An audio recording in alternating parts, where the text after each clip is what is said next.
Hi, this is Rick from Rick's Armored Models. I'm going to give you an update on the Dicker Max. I did the primer coat and just kind of let it hang out there for a while. I was busy with other things. And so I got a short thing on just a couple samples of what I painted on the tank destroyer. And to give you see that color of gray blue that I decided to go with. I kind of like it and I want to see what you think. All right, so here's your update coming up. Okay, finally getting some paint on the Dicker Max. I'm going to do a blue, a slight blue, and I mixed it with some gray. And I'm going to spray that on just a couple parts so you kind of see how that comes out and see what you think of it. So that's the mantlet right there that's going to accept the barrel when I install that later. Comes out a nice gray blue, and that's how some of the Panzers are kind of modeled to look like. An off gray blue, and that's the muzzle brake. I thought they came out pretty good. I hope you agree, and I'll show you the rest of the model parts that I did in just a second. Hang on. Okay, that was sweet and quick. Hope you enjoyed that. Just a little painting there on what color I did. So this is how they turned out. This is the hull. Got a little black coming through, so you get a variation of color. And I'll show you in a minute what I'm going to do to variation some more. This was a combination of two different paints by AK Interactive. This was the primary color, which was in the video, the light blue, and then I put a couple drops of the RAF Ocean Gray in it, and it came out not so stark blue. At least I think. If you think it's too blue, then you may like it after I do the oil dot method. And so this is my first tank destroyer, so I'm gonna have to do this in different. I'm gonna have to paint underneath here because there's some tools in here that you'll see, cleaning rods and whatnot, gas mask kit, lifting block for when you jack up the armored vehicle, and shovels and stuff like that. You can get that on the outside if I glue it all together. But I'm going to have to paint all this, at least in my judgment, and then put it together. And since I have it painted, I don't suggest using the liquid glue because then you'll get the different colors that you painted down. Sometimes they'll bleed, and almost all the time they bleed, and it's not going to look good. So you'll have to use, in my view, some kind of super glue. And there's several different kinds. So there's thin, which I recommend, and that's how I have to put it together. But I think this came out pretty good. The tools came out pretty good. I had to put the cannon together, all kinds of stuff. I'm going to do this very slowly to make sure I do it in the right order and don't screw anything up. But I think, I don't know if you can see this, but see there's a bunch of, they had this molded into the piece. This is a bunch of grenades that they might need in close combat in case they get overrun. There's an engine, which is great, but you're not going to see it, so I'm not going to spend any time on it. And then I tried my best, because I glued these in place and then painted. I don't normally do that, but I felt, I can't remember the reason I felt I couldn't do that, but that's the way I felt.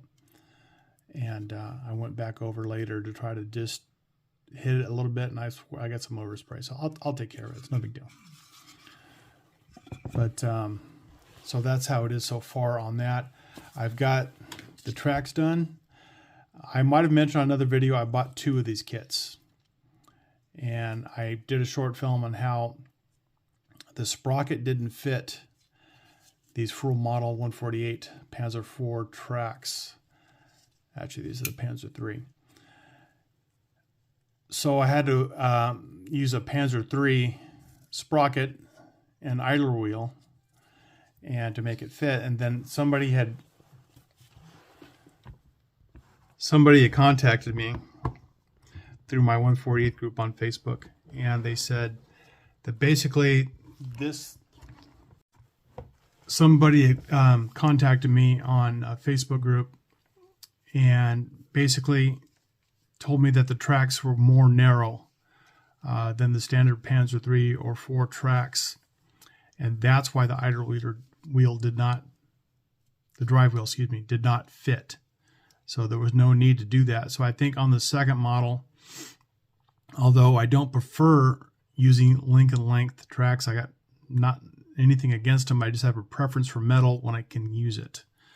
So I think I might, on the second one, at some distant point, use the kit Lincoln length to do a side-by-side, and I'll bring that out at some time later. Not even going to give you a guess on when I'll do that. So that's one part of this as far as I've got, and let me show you something else. Okay, so oil dot method on the variation of color. I really like doing this. This is the Eptalon 502. It's mastering oils, and it has a breakdown on how to do the oil dot method per paint scheme that you choose. All the general paint schemes. And if you've never done it, I highly suggest you get it. Just remember, anything I recommend, I get no commission off of anything. I just want you guys to have a good time doing this hobby. So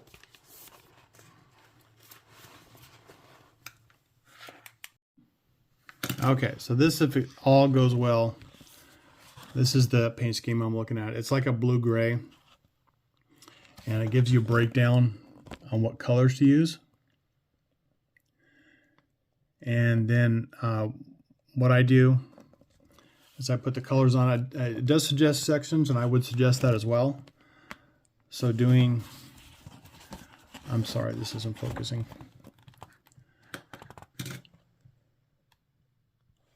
Okay, maybe that's a little better. Anyway, you do these little dots, and then you just work them in, and it gives you a slight difference. Right side is worked, left side is not. It gives you just a little bit of variation in color so it doesn't look toy-like. That's what we're looking to do, is to get a replica, not a toy finish. At least that's my interpretation. And so this is my basic oil paints, and based on their recommendations, these are the ones you go for.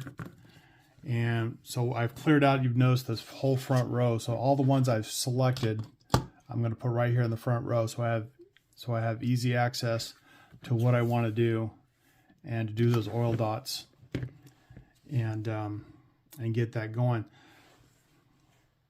So basically, I'm just showing you where I'm at right now. I was hoping to be at a better advantage this month to get some things finished. I've got another prior engagement we have to do for the next 10 days, and I'll be busy with that. And so although I'm sad about that, I just want to give you an update on how this project is going with this particular tank destroyer, of which they only built 2 in the works. It wasn't successful. But it's a very interesting piece, so I like it a lot. And so in the future, when we get back from our obligation, I'll be working on clear coating it, and that way I can paint all the details inside it that I pointed out, and bring us some details, some interest that they've built into the hull and different section of it, that I can put it together and give you really good idea what's going on. So that's the update on that. I just want to show you a couple things that may be of interest to you. You may want to tune out after this or not if you don't really like it, but I thought it's a little point of interest. So hang on.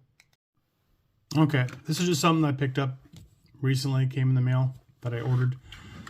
I went from, I used to keep my tools over here, into something like this, which is a pencil holder for elementary school and stuff like that. I've since given it to my wife, and it's on her desk over there. I don't know if she's even noticed it, but I put them all together sort of in order of how she might use things. So that's hers now, and I have this. As you can see, it's not as tall. I can grab things easier, and the things I get hung up on, it's kind of weird. But basically, I just wanted things more accessible. And even these, I had pieces of cork so I don't stick myself, for different glue applications and whatnot. And instead of using a half cork, I just do quarters now, so I can grab things better. But these holes right here are 13 millimeters, And I actually have something else coming in the mail today or tomorrow, where the holes are 10 millimeters. So they'll adhere to things a little better. They'll stand up a little better, possibly. This is a test tube holder, is what it is. So if you're interested in something like this, with the round holes versus a square of the other example, pretty cool for holding tools. And this is like a lightweight aluminum. And it's working out pretty good. So what comes in the mail today or tomorrow doesn't work. This is probably going to stay on my workbench. And that's why I want to show you one other thing, a little comedic. So hang on. Okay, so my desk has these metal ends. And getting things ready for this video, I was running around. And before I put this here, I slammed my foot. I'm still wondering if I cut myself really good. Nothing seems to be making a mess on the floor, but I put this padding around here. I cut a piece of this. And this came, we had to replace a water heater in the house. And got it home, unpacked it, and they had a couple of these things in here. And I like keeping packing material that's quality. And it sure comes in handy. I put it around sprinkler heads and anything I don't want the gardener to trip on and destroy. And I just put it on this one corner and zip tied it. And I don't think I'll probably still smash myself, but probably not break anything. So if you have an issue like that, I don't know, a pool noodle will also work very well. So that's it. Okay. In closing, the last thing I want to tell you is thank you very much. For me, my channel has grown quite a bit from what I'm used to. And I want to thank everybody who's watched and watching even some of my old stuff. My first film is doing pretty good. It's gained 3,000 more views since I did it 2.5 years ago. And it's really exciting to see that kind of stuff. I have to apologize for some of my shorts. They haven't been very popular. My daughter's got a dog. It's my grand doggy. And she's made friends with a cat. So I put a couple of videos out there. One did pretty well and one didn't. And I did something at the ocean when we went to the beach, and it didn't sail either. So I try to put a short film out there if I can't do a main one. And sometimes it's unrelated to my hobby channel, but this is primarily a armored channel for models. So don't lose heart if you happen to see stuff like that and think I'm nuts. I am. And it's going to happen rarely. So one of these days we'll go back to Vegas and go on the shooting range. If you like seeing different weapons shot, we'll do something like that. But I just wanted to explain that real quick. And thank you very much for watching. If you like what you see, please like and subscribe and share.